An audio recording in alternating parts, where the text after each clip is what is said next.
បាទជំរាបសួរថ្ងៃនេះខ្ញុំមានអត្ថបទមួយដើម្បីចែកម្លែកហើយដែលមានចំណងជើងហ្នឹងគឺកូនប្រុសដែលជួសជុលកង់សម្រាប់អ្នកដទៃនៅក្នុងភូមិតូចមួយហ្នឹងមានចម្ងាយឆ្ងាយពីទីក្រុងដែរហើយមានក្មេងប្រុសម្នាក់ហ្នឹងឈ្មោះថាសុភ័ក្ររស់នៅក្នុងគ្រួសារមធ្យមដែលម្ដាយរបស់គាត់ហ្នឹងជាអ្នកលក់បាយនៅតាមផ្សារដើម្បីចិញ្ចឹមគាត់ដូចជាក្រុមគ្រួសារចឹងទៅរាល់ព្រឹកម្ដាយតែងតែត្រៀមបាយដើម្បីយកទៅលក់ខណៈដែលសុភ័ក្រហ្នឹងគឺជួយជួសជុលកង់ចាស់របស់អ្នកភូមិដើម្បីរកលុយបន្ថែមកង់ដែលសុភ័ក្រជួសជុលហ្នឹងគឺសិតតែកង់ដែលចាស់ដែលខូចដែលខូចខ្សែខូចចង្វាក់អីក៏ដែលទុកចោលយូរចឹងទៅទោះបីជាខូចប៉ុណ្ណាក៏សុភ័ក្រហ្នឹងគឺគាត់តែងតែជួសជុលដោយសេចក្តីពេញចិត្តដែលសុភ័ក្រហ្នឹងគឺគាត់បាននិយាយថាខ្ញុំមិនអាចជួសជុលជីវិតអ្នកដទៃបានទេប៉ុន្តែយ៉ាងហោចណាស់ខ្ញុំអាចជួសជុលកង់ដែលនាំពួកគេ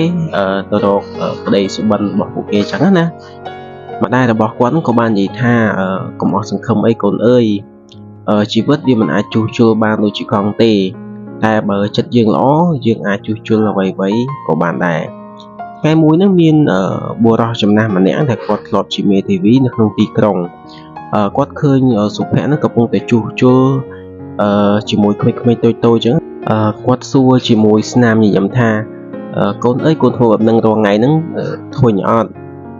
សុភ័ក្រញញឹមបន្តិចហើយឆ្លើយថាបាទលោកតាមិនអីទេខ្ញុំសប្បាយចិត្តពេលមើលឃើញថាអ្នកដទៃអាច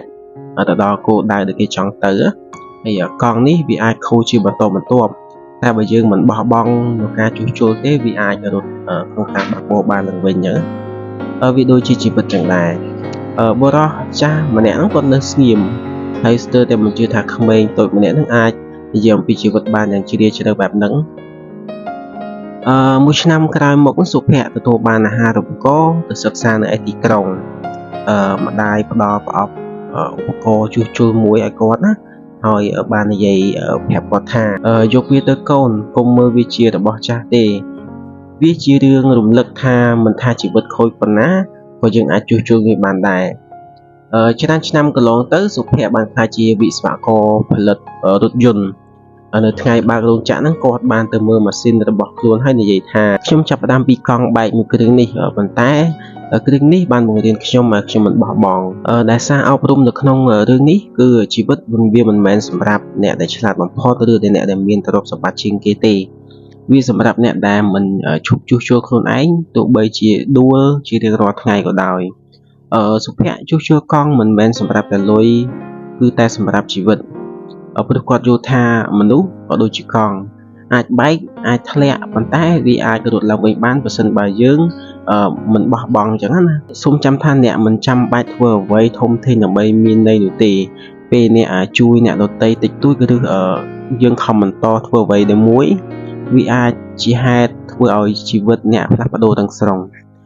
កុំឈប់ជួសជុលខ្លួនឯងកុំឈប់ជួសជុលសុបិនអ្នកព្រោះថ្ងៃមួយកង់ដែលអ្នកជួសជុលនោះវានឹងនាំអ្នកទៅរកគោលដៅអរគុណចឹងវីដេអូក៏មានតែប៉ុណ្្នឹងដែរអរគុណសម្រាប់ការទស្សនាជម្រាបលា